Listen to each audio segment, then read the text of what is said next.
I'm in the philosophy department here and the director of the Humanities Forum here at PC. It's my pleasure to welcome you to the first forum of this academic year. We have a real treat for us all today. Before we get to our main event, let me just remind you that each Humanities Forum has a reception afterwards. We're always in the great room. Please come and join us after that for some conversation to meet our speaker and continue the conversation. Without further ado, let me welcome up Professor Holly Taylor Kuhlman from the Theology Department to introduce our guest this afternoon. Once again, welcome. Hello, good afternoon. It's appropriate, I guess, to begin our year's events with a talk on the beginning, talk on Genesis. We have with us Richard Clifford, Professor Emeritus of Old Testament at Boston College's School for Theology and Ministry, and also a priest of the Society of Jesus. After completing doctoral work at Harvard, Father Clifford has taught biblical studies at the Weston Jesuit School of Theology from 1970 until 2008, and also during that time served as president of that institution. With a complex and I think ultimately successful reconfiguration, he became founding dean of the Boston College School of Theology and Ministry beginning in 2008 and taught there until 2010. Among his professional scholarly interests are the ancient Near Eastern background of the Bible, the biblical wisdom literature and the Psalms, and two of the interests that he combines as he speaks to us today, the book of Genesis and the interpretation of the Christian Bible in contemporary culture. I can also tell you, as somebody who taught on an adjunct basis at Boston College during the time that Father Clifford was teaching there full-time, on a personal note, that he is also well known for kindness and good humor. So he brings many, many gifts to us today. Please welcome Father Clifford with me.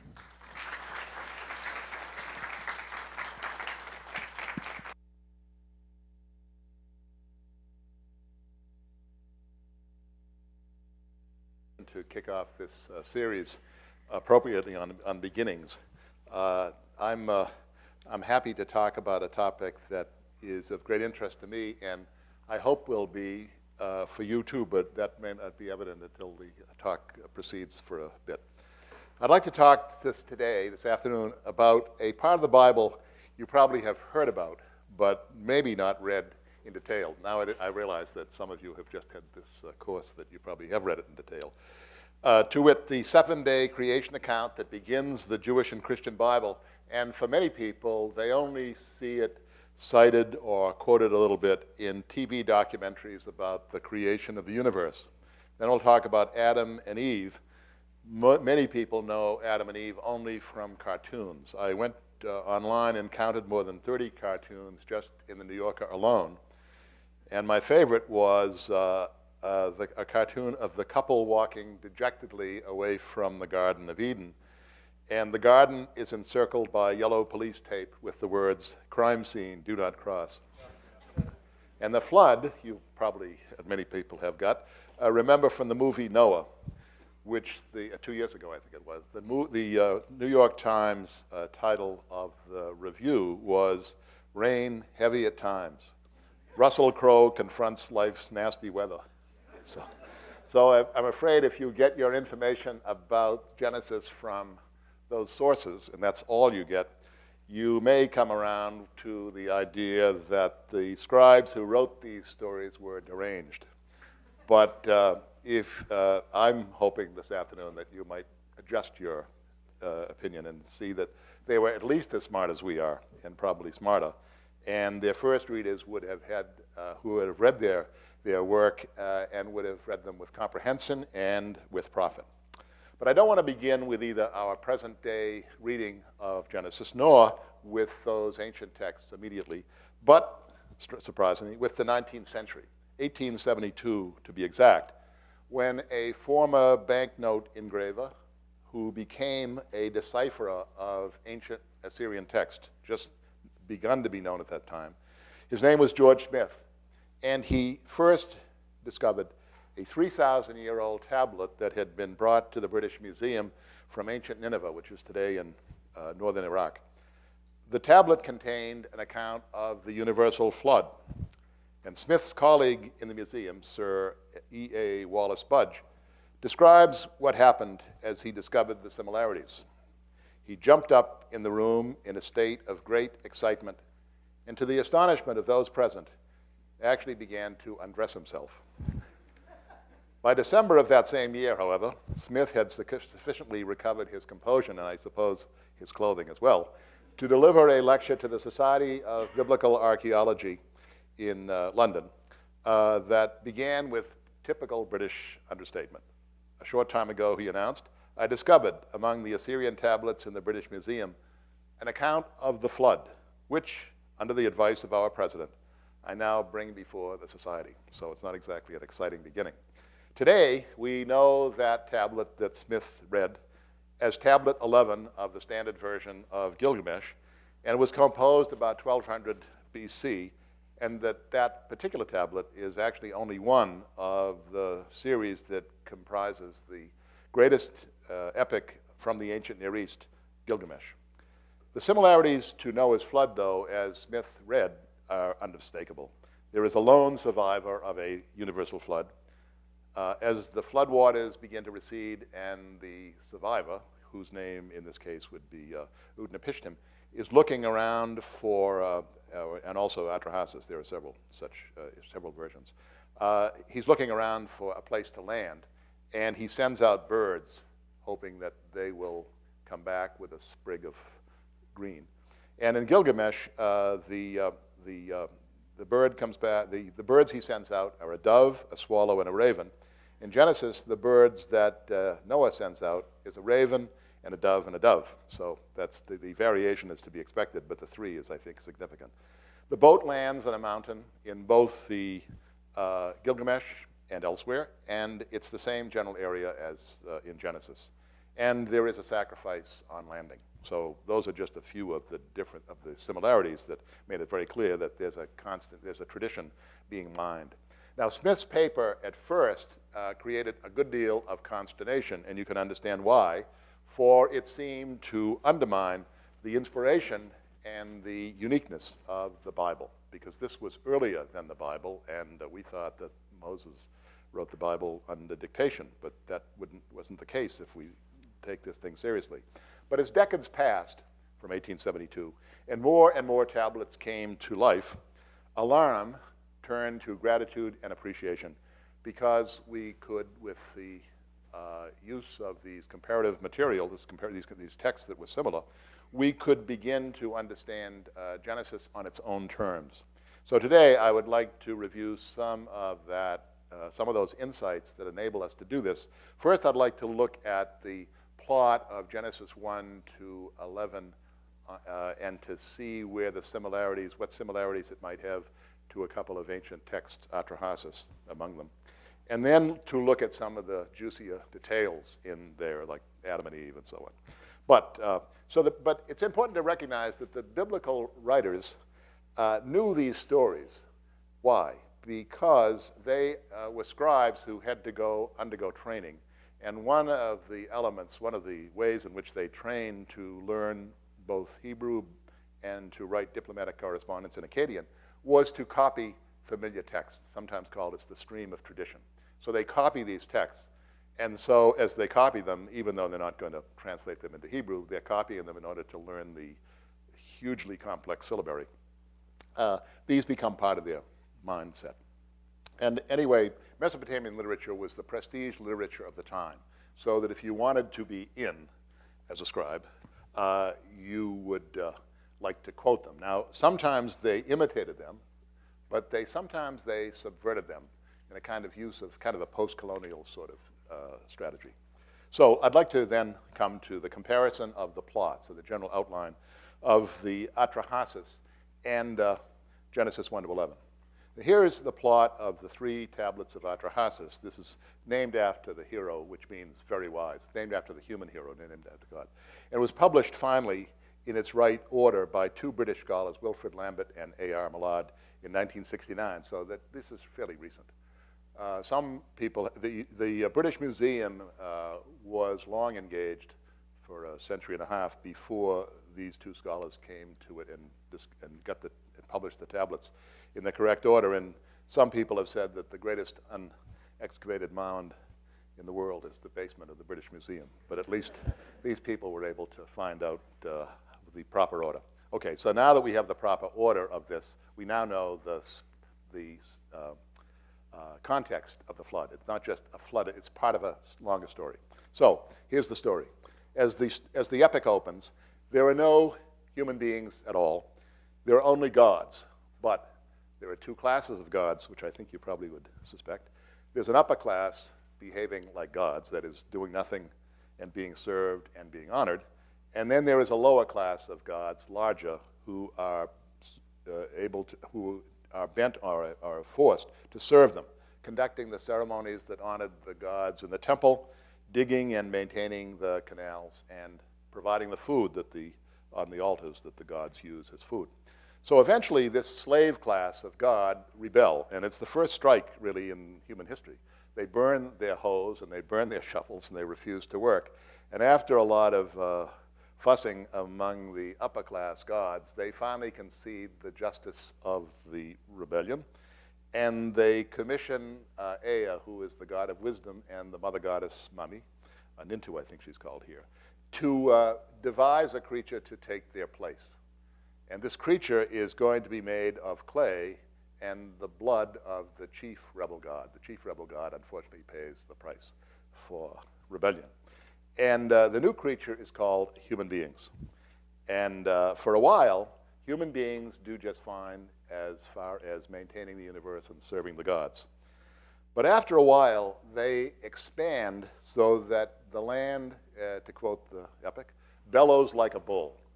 What that means, according to most people who have studied this thing, is that the population was not mortal. Humans were not mortal. They didn't have a lifespan. They could get killed, as the chief rebel god got killed. But the clock did not begin to tick when they were born. So many of these people would live, well, they would just continue to live unless an accident cut short their life. So after a while, the number of people outstripped the capacity of the land to support them. And their noise, which is a kind of symbol, is probably the tumult and the riot that would ensue when a large number of people are competing for a small amount of food and land. So the gods, who are not portrayed particularly well in this epic, begin to be disturbed by the noise, and in fact, many of them can no longer sleep because the noise just keeps coming up from the earth. So they try a few attempts to limit the population, all of which fail, and they decide finally to send an annihilating flood that will wipe out the whole thing. So they're going to end the experiment by a flood. But Ea, who is the god of wisdom who first invented and devised the humans, isn't willing to let his beloved handiwork disappear completely. So he tips off one of his favorite clients named Atrahasis and tells him that the flood is coming and to build a boat. So he does, and he rides out the flood. So 7 days the flood is high, and it wipes out everything. It wipes out animals, it wipes out all human beings. And then during that time, however, the gods begin to realize that they need human servants, that the garbage is not being hauled out, the canals are silting up, they're getting hungry, and the clothing that they would depend on people to provide, and this clothing of statues and so on, isn't being provided. So they finally decide when Atrahasis lands, he's given a kind of honorary state of he'll continue to live forever, but he won't be the seedbed of the new version. So they commission Ea to have a second version of humans. And what do you think would be some of the characteristics of version 2? Mortality, but also an order of celibate women who don't marry but work in the temple, childhood diseases. All of these are mechanisms for limiting the population. But the big one is mortality. So that is going to solve the problem. So we learn from this, though, we think of it as a simple story and kind of dopey. But that's not really what we should be taking away. This is really traditional literature that is exploring the relationship of gods to humans and of why, for example, there are limits to the human race, such as mortality. They're trying to get at it through narrative. And they're also getting at it with a certain amount of, with narrative touches, such as the gods are portrayed as somewhat bumbling. And the humans, while their lot is hard because they are created to be slaves of the gods without any qualification, nonetheless, they can take away from that the consoling thought that they are absolutely indispensable for running the universe, whereas the gods, maybe not. So it's that now we have to understand and respect the way they got at things. We tend, if you were asked an exam to talk about the problem of evil and so on, you would immediately shift into a discursive style, would you not? Following the example of Thomas Aquinas, right? You would reason about it, you would think about it, you would draw on earlier authors, but they would tell a story about it. We use story for illustration of a point that we are making abstractly or for entertainment. They use the story to convey serious meaning, and it's very hard for us to get at it when we are looking at it as if it were something that that is supposed to be entertainment. So, okay, so that's really what they're trying to do. And today we call Atrahasis creation. I think the best way to talk about it is a creation flood epic. I mean, there's ways of talking about it. I think it's just called that. But more accurately, it's a little bit different. It's a little bit more full than that. It's a creation of human beings. There is a fault, right? The fault in Atrahasis is easy. The fault is the noise that humans make, I would say, because of the overpopulation and competing for scarce resources. The punishment or the response of the gods, plural, polytheistic, is to send an annihilating flood. But at the end of it, there is a renewal or a redoing of creation, this time with an adjustment made. Now, if we look at the biblical Genesis, the opening chapters of Genesis 1 to 11, which everyone calls, which reasonably is the primeval history or the primordial history, we see something like that at the beginning. We see the creation of humans. Well, we see the creation of the world in Genesis 1, which has the creation of man in the sense of male-female in the sixth day as, in a certain sense, the climax of the creation.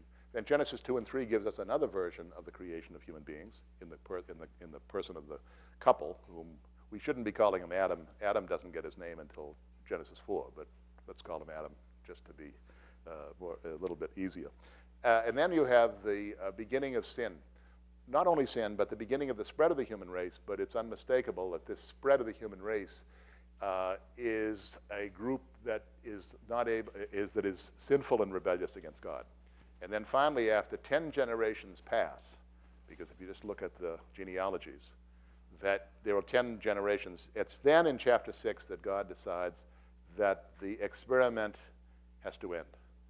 And because humans are perverse from the very beginning. So that a just God who cannot abide injustice, unrighteousness, must do away with it. And so the flood is decreed, but just before the decree really takes effect, God's eyes land on a righteous person who makes it difficult for God to follow through on that, because how can a righteous God destroy a righteous person? So he makes a covenant, an agreement with Noah, who builds an ark, gets his family, and gets animals in there, representative animals. And the flood comes, the two different versions are combined. And the human race and everything is wiped out, except for the fishes. We have to realize that they have a guide to survival. So but then the human race, but then when the renewal of creation takes place, notice what happens. God reaffirms the original creation, and the human race begins from Noah, because he was made correctly in the first place, so it can do that. Okay, so let's just look at, I've given some of this away already, but I'll just go by it. Let's look at how the biblical scribes critiqued or gave their particular stamp to this well-known story, this well-known myth, which you can call a kind of narrative template. It's kind of like it's maybe a genre isn't quite the right word, but it's a kind of a narrative template. If you're going to talk about the origin of the world, where evil comes, whether gods are reliable, whether you can trust them, do they need us, why do they make us, all of these questions that would be particularly pressing for a world in which divine causality was taken seriously. It didn't mean they liked the gods. It didn't mean they were nice. It just meant that they took divine causality seriously the way you do with electricity, gravity, and other forces in the world. All right, so the first thing, first of all, they kept the basic plot, because you've got to have some orientation. They kept the basic plot of creation, fault, flood, renewal of that creation. But they did make some riffs, if you want to call it, mutations to it. And there is, let's see here. Yeah, they made three changes, and I think at least you can pick out three changes that are interesting. The first of all, the lower class of gods were built. The original, well, in Atrahasis, why are humans made? Humans are made because somebody needs to take care of the universe. So humans in Genesis, in Atrahasis, are slaves of the gods without any qualification. They have no freedom to do so. They can tell the story to make it look like they're important for the universe, but they can't get away from the fact that they are slaves of the gods, period. And they are created because the gods need to have someone to run the universe and to do the work that needs to be done, okay? Whereas in the book of Genesis, what do you find? If you try to look at Genesis 1 and say, why did God create? It's extremely hard to find any reason in Genesis 1. Now you can probably say, using the old scholastic dictum, bonum est diffusivum sui, it's the part of goodness to expand itself. That's kind of bringing in a later view, but there's a point to it. But if anything, it was simply God creates human beings, and God creates because God wants to create, period. There's no reason given. There's no need expressed. And the human race, which we'll talk about a little bit more, is given a very important and dignified task. But it's not the kind of task that would have been in Atrahasis. In the second creation accounts, the man is created to be a gardener, but the place that he is a gardener of is a very cushy place. It's got water coming up from below the earth. There's never any need to worry about the sky, looking at the sky to see if it's going to be a drought or anything like that. It's simply an endless supply of water, and he is living in the garden, which is an extension of God's palace, and therefore, in a sense, he's working in God's own home, because the palace, as often the case, as in Mediterranean culture, the courtyard is an extension of the house. So that's one difference. A second difference is between Genesis and Atrahasis is the cause of the flood. In Atrahasis, it's divine anger at the noise, and I mentioned that before, the tumult. And the noise is ultimately the result of the God's lack of foresight. Now, Ea is a god of wisdom who is rather admirable, but the one thing Ea didn't foresee was that the human race would expand to a point where the land could not support it.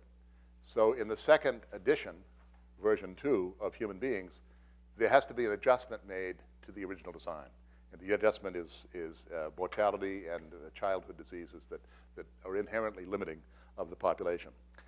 But in the Bible, humans are mortal from the very beginning. There's no attempt. Once you're made from, we'll talk about, you can also raise questions, if you will, about on the day you eat it, you shall die, as if he wasn't going to die if he didn't eat it. But humans, at least in Genesis 1, are mortal from the day they were created. Why? Because the human race all shares in the need to reproduce and to populate because they are mortal. The assumption is that all the members of the species are mortal, but the species itself is eternal. So God got it right the first time. And so when God says, be fruitful and multiply and fill the earth and subdue it in Genesis 1, it will be repeated without change in the repopulation in Genesis 9. There's no need for adjustment. Okay, so there's another reason right there. God got it right in the first place. And the third way in which the Bible differs from its pagan models is in its handling of the post-flood world. After the flood, Atrahasis, the survivor, is granted immortality. He happens to, they'll say, you are immortal, you were not mortal in the beginning, and we're going to let you stay in that state because you survived the flood. But in the case of Noah, Noah is made right in the first place, and therefore Noah himself can be the generator of the new race, the new population that's going to take place, and he, in fact, will be, his three sons will be the fathers or the progenitors of the three basic races that, we shouldn't be using race, the three population groups that constitute the world at that time. So he can, in fact, be involved in his own salvation, the salvation of the people. Whereas in Atrahasis, he's an appendage. It's the gods have to do it alone from scratch. So that's a kind of look at the way in which, kind of simple look at the way in which the biblical scribe would add a little more or give their own twist to an already existing and familiar piece of literature that at least the scribal class and maybe those who heard these things read to them could understand. Notice how it's the narrative detail that reveals the differences and not a kind of thesis. They do it by the narrative detail, which people would pick up and, I think, infer. I'd like to look now at at some of the more intriguing details. And I'd like to begin by singling out what we mean by the image of God in Genesis 1. I said that this is going to be very, we're doing this with just my favorite passages sort of approach. And then we'll look at the snake in Genesis 2 and 3, and then we'll look at Noah briefly. So God creates the world in 6 days, and he ceases from work on the seventh day in the book of Genesis. Now, if we were to imagine that chapter as a picture, the top of it would be a single line which talks about chaos. Chaos here, in our understanding, means usually uncontrolled and crazy action. In the ancient world, it would have been total inertia. No light, no motion, total water, destroying all life. But that's the beginning, is chaos. Then under that sentence, if you would imagine this as a column, are two columns. The column on, I guess you'd say, the right would be, the column on the left, I guess, would be days 1, 2, 3, and they would be matched by days 4, 5, 6, as you know from studying this thing. And on the columns on the right, the three are talking about, they describe the creation of the three domains: earth, sea, and sky. That's the way they look at the world: is earth, sea, and sky. Whereas the column on the left would be corresponding to that, would be the populating of those three domains by their mobile inhabitants, fish, birds, and animals. And then under the two columns, you would have the final day, the seventh day, which is outside the series of 6, in which God ceases from work and rests and declares it all good.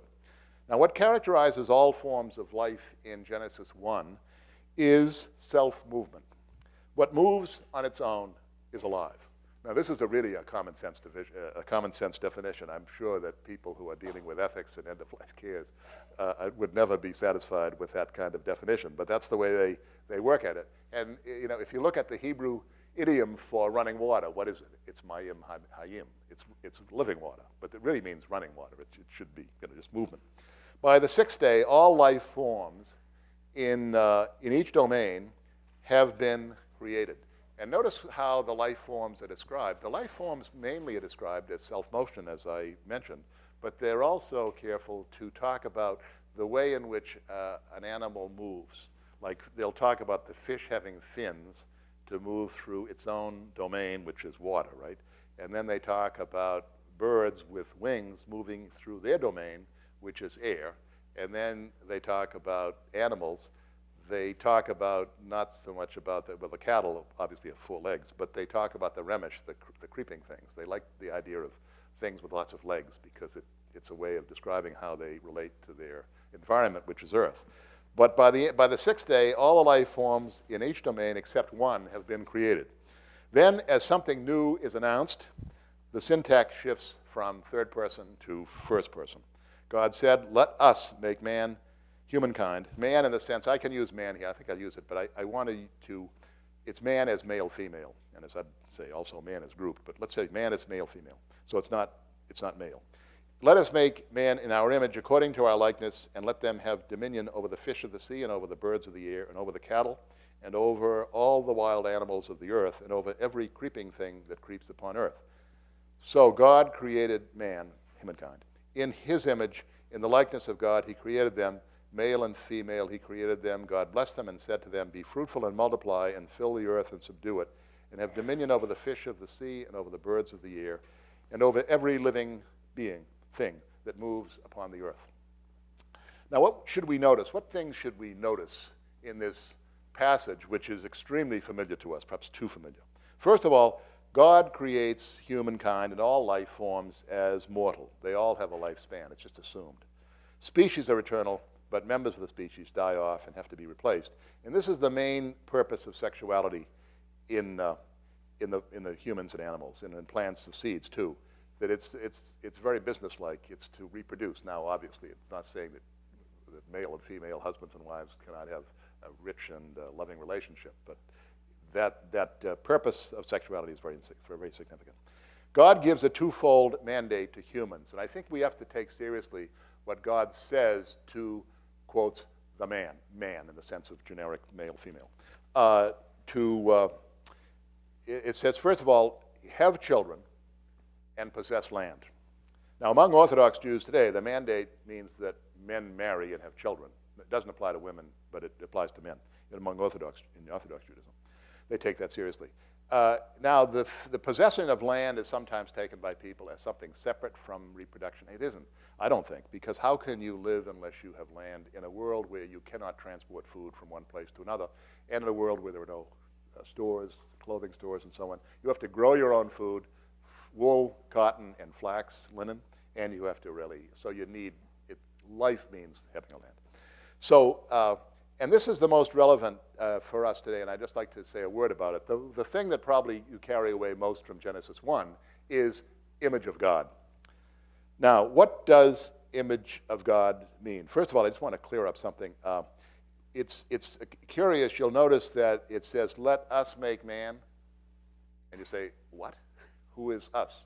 And the other one, God made man in his own image. So you get two different perspectives. How do you solve it? I think, Jewish tradition has always been correct on this, and I think actually mainstream Christian tradition as well recognizes that God is not alone in heaven. God, like any earthly king, has plenty of servants who do his bidding without question. And so in that ancient world and in literatures all around the people of Israel, they had what is called the assembly of the gods, the heavenly beings, who often met and discussed what they would do for regarding earth, and then in the case, but it would be presided over by a head god, a chief. And in this case, it's a vestige of that is maintained, but it is God that says, I will make man.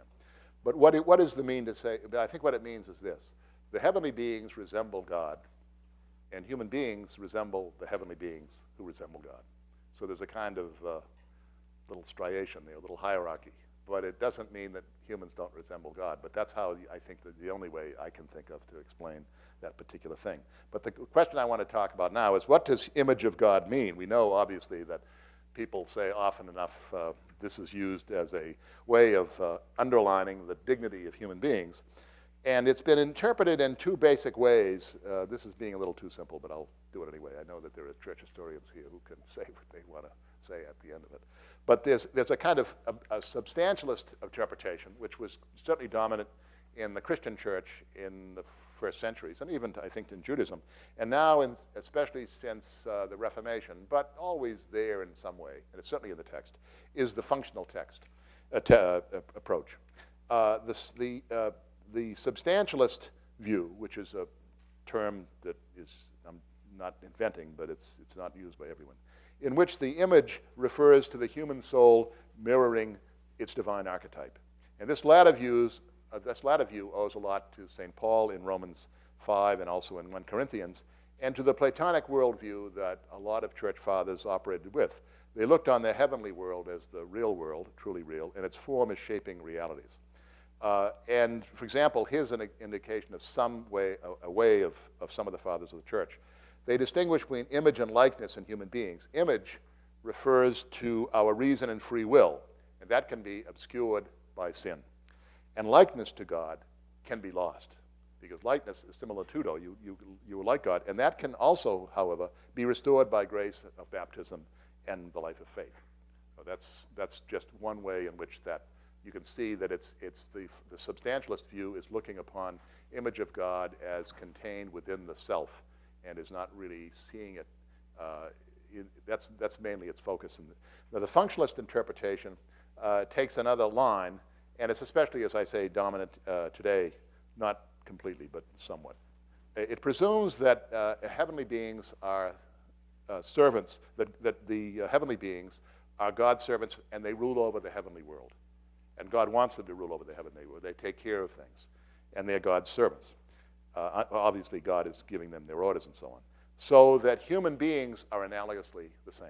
They're ruling over the earth, and that image in this case refers to a kind of image of the king. A king might set up a statue or a huge inscription, which would kind of image forth his authority over a particular area of the world. And so in a certain sense, humans are representatives of God, and they are servants of God on the world. They rule over the three domains of earth, sea, and sky. That's kind of the understanding of image. In either case, you can see that image is meant to express and enhance the dignity of human beings, and to show that Genesis 9 says, if you kill a person, you will be killed. Reason? Because humans are made in the image of God. And that's a consistent theme in Christian and Jewish ethical reflection, and rightly so. So that's a way of looking at image of God there, because it is something that you could easily pass over and not recognize how specific it really is, and especially in its functionalist way. So whatever interpretation, it's clear that the image of God underlines human dignity and worth, and in the substantialist reading, humans have a similarity to God and to heavenly beings, distinguishing them from other forms of life. So that's an important point. In the functional reading, human labor is of exceptional importance, since it is delegated by God for the nurturing of the planet, in this sense, ruling over the domains of earth, sea, and sky.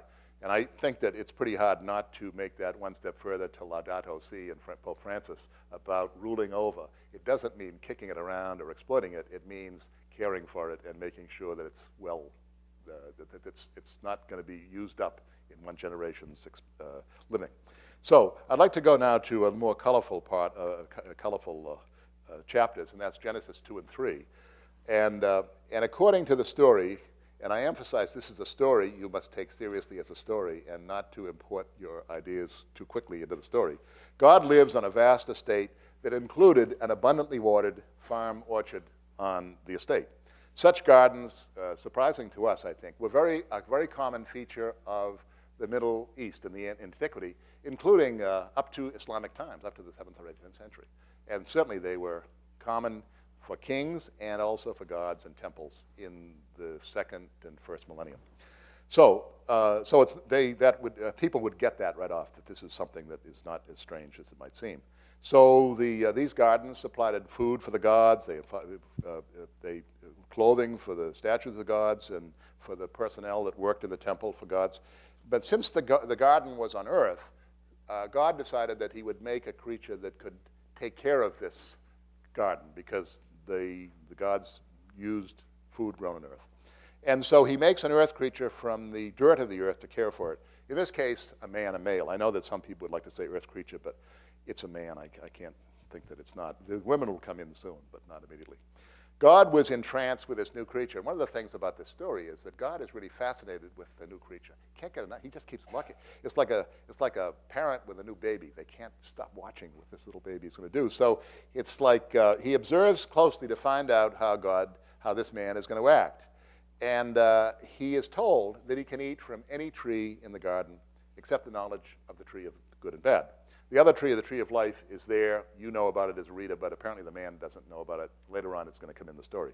But I need to explain about the ancient Near East. I'm going to stop here and do what I'm telling you not to do, to step outside the story, and say that there were two ways, if you want to be a little simplified, and to say that there were two particular ways in which humans were distinguished from gods or from divine beings in the ancient East.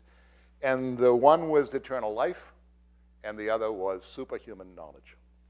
Now, the greatest epic from the ancient Near East, which I think some of you have read, is Gilgamesh, and he tries to find eternal life and heroically tries and doesn't ever find it. But he does find a certain amount of knowledge, and that actually is similar to some other things. So the tree of the knowledge of good and bad, therefore, in the tree, symbolizes one of those two marks or characteristics that distinguish humans from gods in the ancient Near East. The tree of life being the other one. But it's going to be all around the tree of the knowledge of good and bad. And you might say, why do I say the tree of the knowledge of good and bad rather than the tree of the knowledge of good and evil? And the answer is, I think, that the word good and bad here is what is called a merism. It expresses the both ends of a spectrum in order to express the whole. Like, I lost my watch and I searched my house high and low. Or everybody was there, young and old, that sort of thing. So what it means is, it's a kind of a way of saying knowing everything, okay? That's what it means. There's a lot of discussion about this that I don't think it's as complicated as people make it. I think it's that kind of thing. So now, some people say God is testing the man. And I don't know, it doesn't strike me. I think if you look at the story, what God is doing to the man, see, the man has been invited into God's world, right? Who is God? God is all-knowing and all-living. God is intensely alive, electrically alive, and also knows everything.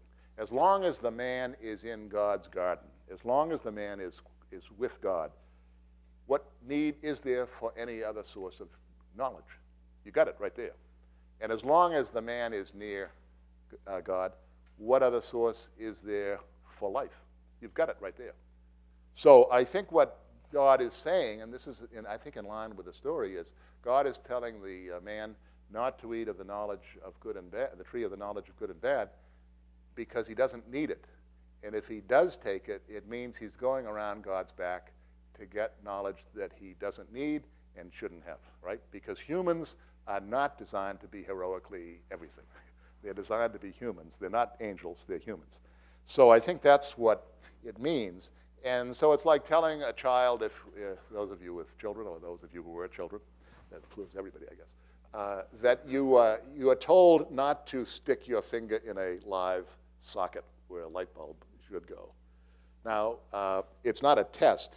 It's simply telling you that electricity is good, but that's not the way to access it. There are other ways of doing it, like asking your parents to turn the light on for you. So that's how it's something like that. Now, but God keeps looking at the man, and he finds that this man is lonely. He needs somebody, he needs some help. And he needs animals, obviously pack animals and so on, and makes animals from the ground, and then allows the man to name them, that is to say, take possession of them, and then looks again and keeps looking and finds that man is still lonely. And there's something missing, because God is learning that man is not simply a creature of work, but there's another dimension that is not being met by animals. So he puts the man into a big sleep, kind of a anesthesia, and takes from man's rib, this time, not from the earth, and makes a creature that is similar to man. And when the man wakes from his sleep, he finds this beautiful creature in front of him, and he says, "This is the one that I've always wanted." And it says, they were naked and not ashamed, and that should be the first sign to you in a story that something is not quite right here. There's going to be something happening next. And now we have a completely new creature coming to the picture, a new creature comes into the picture, and it's an animal. It's from the animals that were created, and he is called the snake. It's not a serpent, and it is not the devil. That comes centuries later. This is simply a plain, ordinary snake. He's not as plain, I shouldn't say plain ordinary, because he can stand up and he can talk face to face in the same language as the couple. Okay, so that's not an ordinary snake, but he is a snake. He's not a huge beast. Now, why is the snake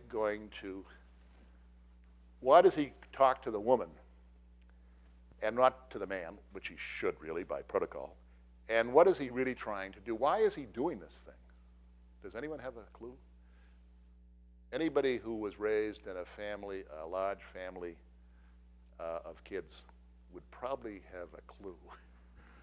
But yes? If you can't get what you want. Well, that's a way of looking at it, but he hasn't asked Dad yet, so that's didn't quite. I think it's because he was, as the most clever of the animals, they make a big point, who should have been the helper suitable for the man? The snake, right?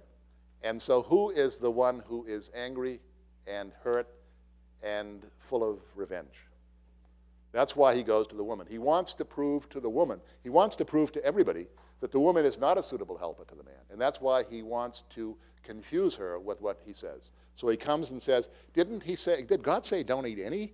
No, don't touch any? She said, no. He misstates it. So then she starts misstating it, and then she starts to look at the fruit again. And the more you look at something that you're not supposed to look at, the more entrancing it becomes, right? So she finally takes it and gives it to her husband. I say that Eve gets a bad rep here for being a temptress. The husband is standing right next to her, so he's not tempting. He's there too. She talks. Okay. Then I think God discovers them, and they know only one thing, that they're naked. That's the new thing they learn. They're naked. So they begin to realize, what does that mean? It means they begin to have something is happening to themselves in terms of their capacities. God comes and, I wouldn't say punishes, recognizes simply the state they've got themselves into. So the serpent is cursed. He who wants to be the great friend of human beings will in the future crawl on his belly, and when humans see him instinctively, they will recoil. So it's the opposite of what he really wanted for himself. The woman is going to have to bear children because they're going to have to leave the garden, and the man is going to have to labor at a different kind of soil, dependent on rain and hard to manipulate, hard to work. What is God? Why can't they stay in the garden? The answer is because they've lost what they had, and they cannot exercise their sexuality in the house of God. That doesn't mean that sex is bad. It doesn't mean that in the least. It just means that where God is, you cannot have any vestige of mortality or of disease. That's why, that's why priests wear linen often enough when they go into the temple, because nothing was killed. Leather, not so good, because something was killed to make the leather garment. And so they can't do that. So they must leave, and they tried to get what they wanted by going around God's back. And you say, what was their real, just let me finish here. They now have to live in a new world. And the new world they have to live in is a world in which life will not be gotten by simply being in God's presence, or knowledge will not be gotten by simply being in God's presence. Rather, they must live by generating children. And that's our situation today. That's really it's a way of explaining the fact that what did God really want us in the beginning? God really wanted humans to live in God's house. That was what he really wanted, to live in God's house and visit them every afternoon. But what happened was that's not possible. Humans were too inexperienced. They didn't know how to negotiate the holiness of the dwelling. God was still learning in a certain sense.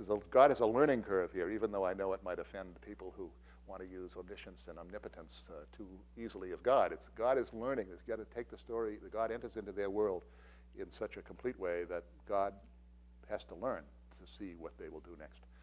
And so I think that's some of the things that are there. Now, last one thing is God said, on the day you eat it, you shall die. Well, first of all, the day of is simply a Hebrewism for when. But then Adam goes on to live 930 years, and you could say, boy, I wish someone would tell me that.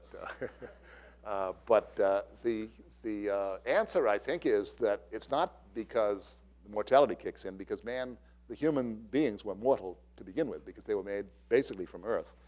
I think it's this: they have to leave the presence of God that imparted life, and so now they have a lifespan. Now, his lifespan is huge, and later on lifespans will be reduced, but his lifespan is huge.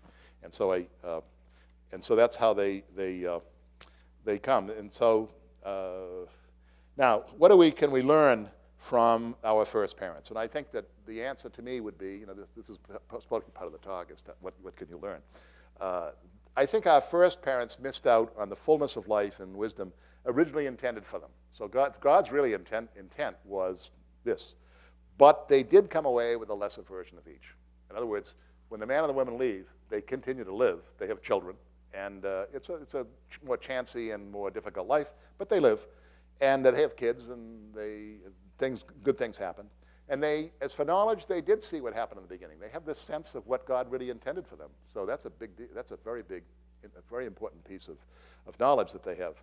But the story nonetheless ends with a loss, but not an irreparable loss, because it's possible for their descendants to access this garden of God and tree of life even in a diminished mode, by visiting God's dwelling, by seeking wisdom, and living according to God's word.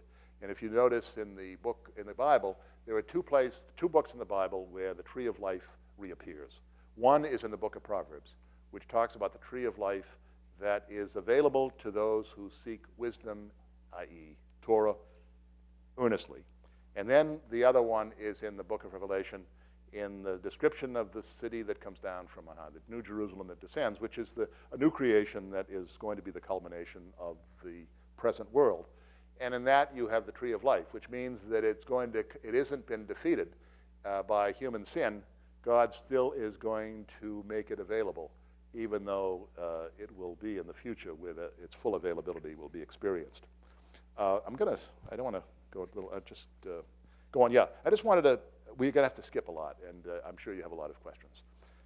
One question will be, which I think I'll leave for if the couple had not sinned, you might not be sitting here. Why? Because they never would have left.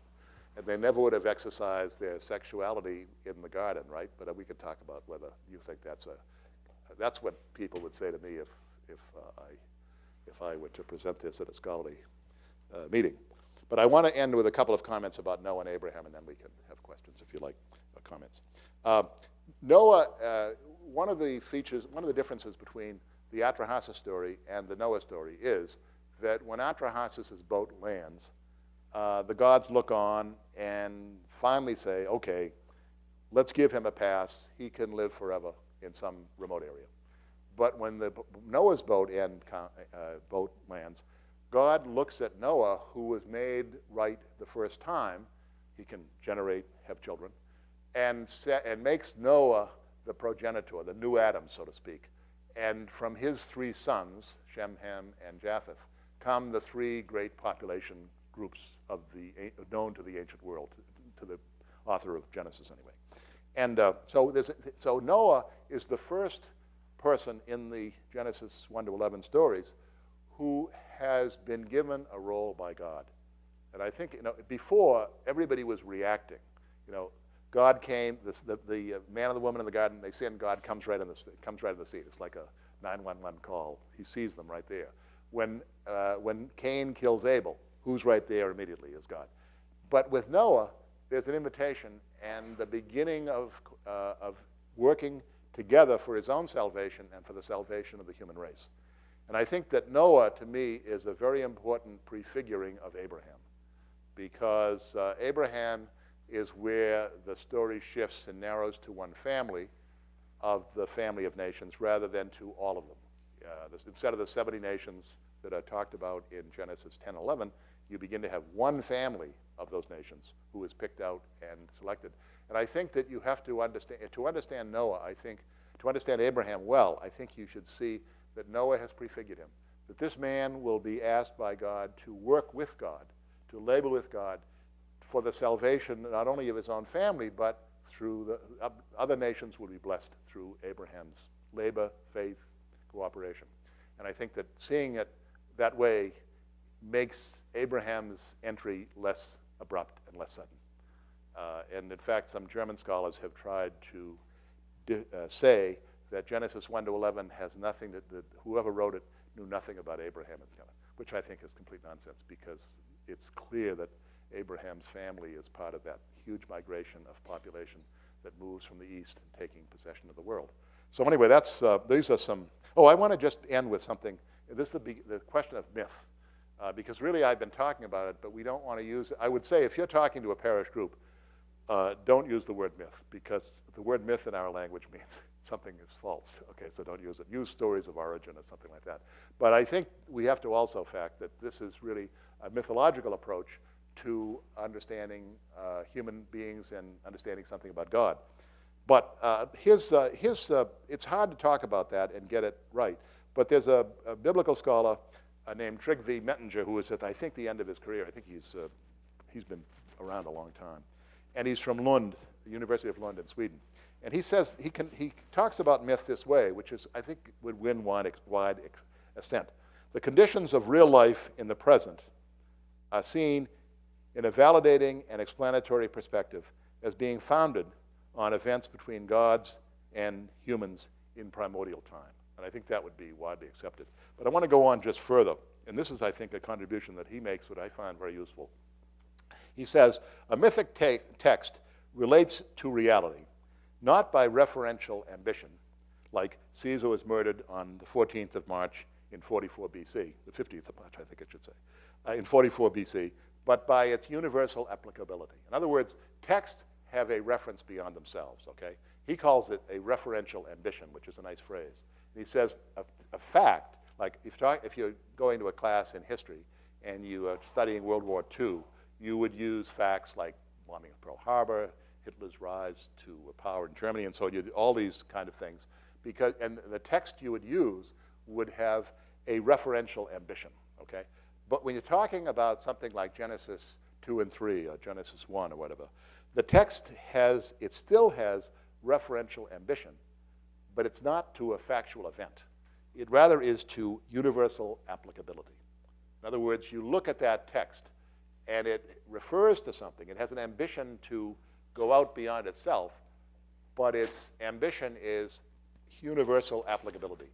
You learn something about yourself or about humans in general. And I think to me, that's a helpful way because it kind of puts into parallel the two ambitions of mythic material and historical material. So Paul Ricoeur says, don't say about something, it's only a myth. Say about something, it has the greatness of myth. So I think that with that, I'll just quit. Thank you for your attention.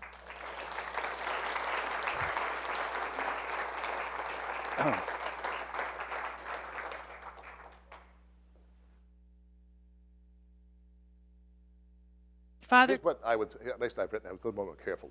The answer, I think, lies in understanding the way that God chose to relate to the couple, by observing and responding. God observed that it was not good for the man to be alone. He so created animals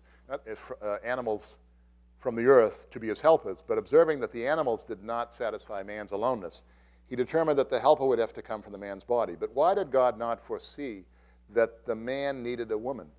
Even more pressing, why did not God foresee the human race would become totally corrupt? I mean, the issue is even broader than that, because you could say, why did it take God 10 generations of human beings to come to the conclusion that he had made a terrible mistake and that he wanted to obliterate the human race? And what prevented God from annihilating the human race? And again, we would not be here if that had happened, right? What prevented it? It was the sight of a righteous person. That a righteous God cannot kill and annihilate a righteous person. I think there's a kind of immersion of God into the world that is being created here that leads to the kind of question that you asked. And I think it's a completely legitimate one, but it also leads to the kind of thing, why didn't God foresee that the human race was corrupt and couldn't be the seedbed of a decent population? And so I think that I would say that both are somewhat allied. And the answer would be simply that the story, in a sense, demands it, and that God is willing to follow the pace of the human actors. But it still leaves you with, it does leave you with a kind of surd in this thing. But I think there's an analogous, I have the same problem with regard to chapter 6, that twice he says, he said he was really sorry. He said he grieved into his heart, which means he really felt bad about it. but that was the way it has to be, because the justice had to be honored. And I think it's something like that's how I would try to argue in that direction anyway. But your question is a good one, and I think it's the one that comes to everybody's mind who thinks about this a lot. Okay, well, thank you for that explanation. Sure, you're welcome. Okay, who else? Could I ask that you just speak as loudly as you can and also briefly tell us who you are? My name is Ellen Goodwin. I'm retired from the English department and the Western Civilization.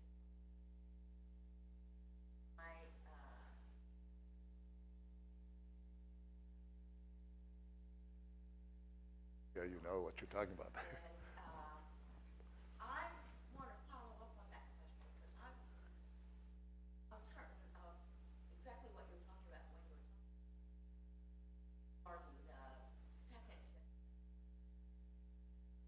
Because the second, there's so much friction in Genesis between 7 days of creation.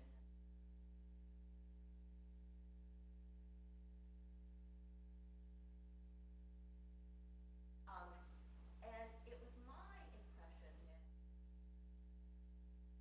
context of Genesis, first creation account, God says, "Be fruitful." That is not consistent. Second creation account, as you interpret it, that the man and the woman are of God's state. Yeah. So is that? No, are you saying you're referring just to the second? Well, I think that I would say the demands of the story. I mean, that's a very good point, because first of all, they're two different stories, and there's no need to try to reconcile them. For example, in Genesis 1, the animals are created before human beings. In Genesis 2:3, they're created afterwards. The man and the woman are created together in Genesis 1, but separately in Genesis 2:3. Anyway, several more things like that. But you put it very well. But I think that it's a different take, it's a different perspective. It's like two people talking about some issue regarding God and God's relationship to human beings, two theologians, and they might be talking, one might give you a particular point of view, and then the other person might come and give you a point of view, but they would do it discursively and not narratively. And if they differ, then the narratives, for us, we look upon story. It's got to be, it's either this way, if it's, so I think that narratively they can accept that. I mean, you could, anybody in that, if you read Genesis 1 and then Genesis 2 and 3, any editor who puts those two stories together is not concerned about harmonizing of two different accounts. I would say it was something like that. I mean, you do put it, I mean, clearly they were made originally when they're naked and not ashamed. I don't know how to interpret that except to say that it's dormant sexuality, because at that point, it says that there was land outside the garden, but it wasn't productive because there was no rain and there was no man to till it. So I would say analogously to the dormancy of the soil would be the dormancy of their relationship. The nice thing about it is it champions affection and respect even without regard to propagation. I mean, it doesn't reduce it to just generating kids. There's a beauty in marriage of the relationship. But I think it's something like that. I agree. It does, I mean, be fruitful and multiply does have the impression that they're going to come pouring forth from the parents. But I think in this case, I think to me the only way to understand it is the immersion of God into the story, that God would have found a way. And I think the earlier question about God finding a way, I don't think they, at least in the usual understanding of sacrality, that sexual expression would have been permitted in the garden, in the temple. But there would have been, you have to let God find a way, because God is learning and observing and learning and observing. And I think that you would have to find a way that God would ultimately come to some solution in which they could be progenitors of children. But at this point, they aren't. And I think their sin really messes the whole thing up, and they're prematurely tossed out of the garden because God cannot abide in the holy place, human rebellion, which they are. They're going outside God's knowledge to find it on their own.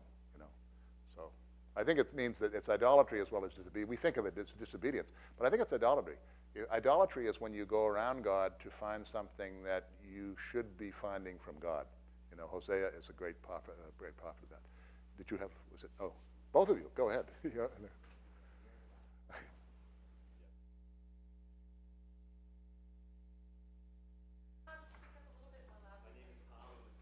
Okay. Thank you for coming out. I really appreciate this.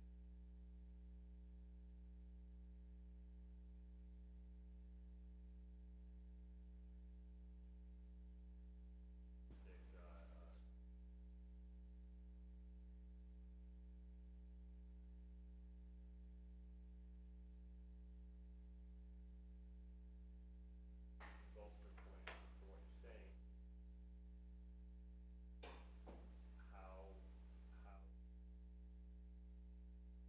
Oh yeah, well, that's a question. I think that you have to look at it as the story, let the story be a story. I mean, if you take a point of view that if you're looking at it from a kind of a Thomistic angle or a more philosophical, even a non-Christian or non-religious, non-theistic angle, you have to look at things like divine omniscience and divine. But I think the story here, in a certain sense, in order to present God as a God whom you can relate to, there's a kind of limiting of God at the same time.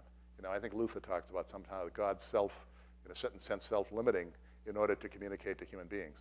And I think it doesn't do away with omniscience as philosophical categories. It's just entering, you have to enter into a world in which God here is an actor with humans, even though God, you can say God is pure act if you want, but the text isn't really moving in that direction. It's really talking about how God relates. God is intensely relational here. He keeps looking at this man and finding out more and more about him through the man's behavior. And then coming to be a God who responds immediately to the man's actions, rather than a God who is kind of above it all. So I'd just say immersion into the human reality and the willing acceptance, at least for this story, of a finiteness in order to make it clear to people God's original intent, which is one of wanting you. His original design was that you should live in God's house, which I think should be very reassuring. And in the way the Bible works, that's going to happen someday, you know, like in Revelation 21 and 22. Yes, Steve.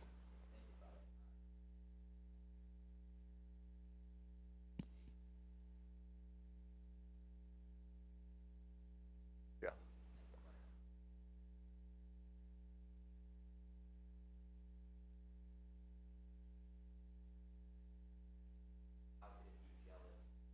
Yeah, good point. I think that whatever it was, it no longer is. Okay. So why would the text tell you that the snake is the cleverest of all the animals? I mean, there's got to be a reason, and every good story gives you motivation, right? You've got to know why this snake does this, and most commentators pay no attention to the motivation. You've got to know why this snake picks out this woman to really destroy the life they have. Why? And I think to me, the giveaway is the most clever of all the beings, which means that who should have been. There's also a little Hebrew similarity between the use of the particle min that tends to tie them together. But I think it's basically why would they say it except that if he was the cleverest of all of the animals, why wasn't he chosen to be the helper? Because God looks and finds out the animals aren't satisfying this aloneness of the man. And who is there waiting in the wings, who is ready to go and be the helper suitable to the man? And nobody calls. And he can only stew, which he does well, and then he finally decides that he's going to wreck the relationship and show the world that this woman is the worst helper ever imagined, which he does to some extent. Yes, did you have something? Yeah, thank you, Father. My name is Joseph Gazai. I am a senior philosophy major. I wanted to press the question that Father Leo raised. Yeah. And if God did not want Adam and Eve to have children in the garden, then why would he make them male and female? Yeah, no, I agree. I think what I would, in response to those two questions, I would say that there would be a way found. The problem is if you take a look at what was ordinarily the case with sacral places, expressions that would in any way suggest sexuality. Or see, the reason why it's forbidden is God is beyond death, and therefore there is no need for God to have any the Hebrew God, to have any sexual expression, because it just doesn't belong there, because God is without. I think that we could say if the story went on, you could probably want to answer your question this way. If the story went on, a way would be found. But as the story stood at that moment, with the snake entering the picture, then it crashed. So maybe that's the best way to do it. If the story went on, there would be a way of doing it. And maybe that's the best way to say it. And whether there would be some adjustment made or some means way, because clearly, when they made male and female, they're going to have to be the progenitors of a population, right, that comes from them. But I think that's how I guess I mean, I'm adjusting my own stuff to what those three questions have implied, that I think a way would be found, but because it was a story, the story just stays with the story. The story was this mistake they made, this sin that they committed. So I don't know if that satisfied you as a senior philosophy major. Maybe it doesn't. I think we maybe have time for just one more question. Let's go over here.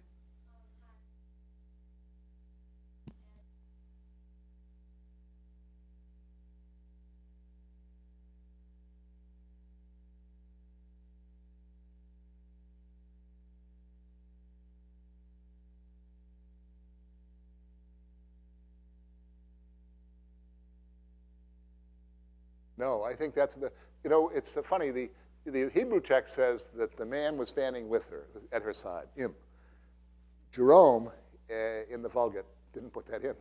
I don't know why. But surprisingly, several modern translations do not put it in, for reasons that escape me.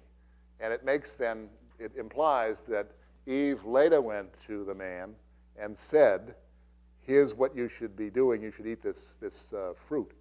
And I think that the man was right there standing. I mean, the issue, which raises the question of why talk to the woman when the man is right there, because he's supposed to be the head of the family, right, especially in that culture. That's why I think she's not a temptress. Unfortunately, she gets a bad rap through interpretation later on in both Judaism and Christianity, at least in some circles, and it's completely unwarranted. They're together, and she's the one who talks to him. He talks to her. She talks to him. So it's not as if it's not a. But I think it's something like that. I think they're both completely equal. But notice what the punishment of the woman is.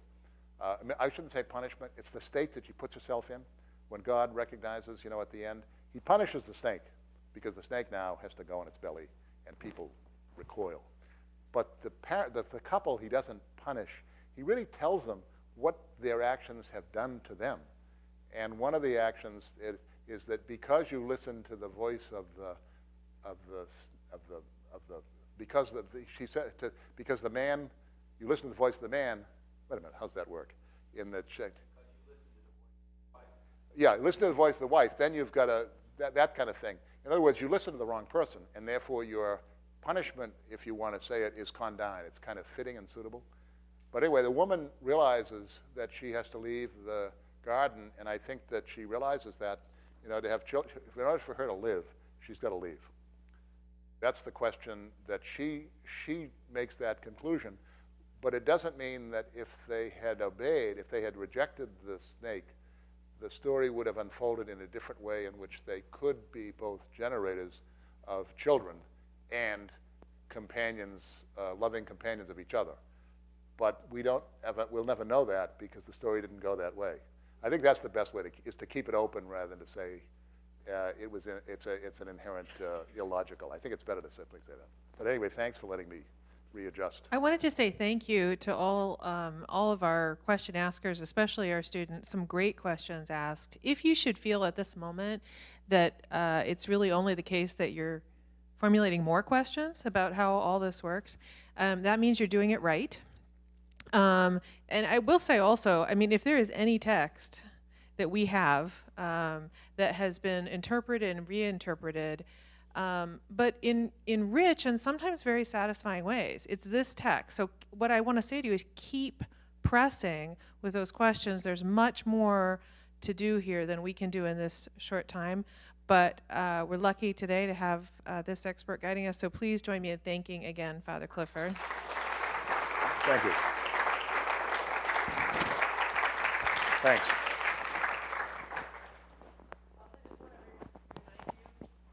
Remind you that if you're sitting here, then you're invited to join us.